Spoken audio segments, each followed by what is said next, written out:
Nós tá aqui, tá? Nós tá aqui, tá? Nós tá aqui, tá? Nós tá aqui, tá? Vocês não intimidam não, rapaz. Sou o primeiro comando da capital. Inimigo número 1 de vocês, rapaz. Nós tá aqui, tá, hein, caralho? Já falei que na faixa de Gaza só tem homem bom e geral sabe disso. Alto poder de impacto e quem tá portando não brinca serviço. É tudo ou nada, guerra declarada, não dá pra saber quem vai ser salvo.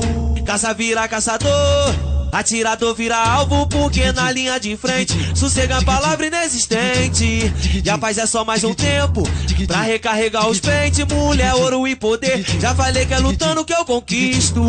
E a blindagem do meu corpo quem fornece é Jesus Cristo. E a lei que sempre acreditei é a lei do justo lá do céu, porque aqui a lei do homem não tá saindo do papel. De um lado nós trajado, do outro esfardado. Nesse conflito tá tudo mudado. O errado tá agindo pelo certo, e o que era pra ser certo tá agindo errado. Aqui não tem esperto e nem otário, mas a vida nos obriga a ser maldoso, principalmente com o verme que vem na maldade de nós. Só recebe o troco, é boné de 200, tem nem de 1000 e uma camisa de mais 300. Nós tá portando, mas não se ilude que a liberdade que pra nós tá valendo. Dizem que é ruim a vida que escolhi, mas minha escolha eu vou honrar.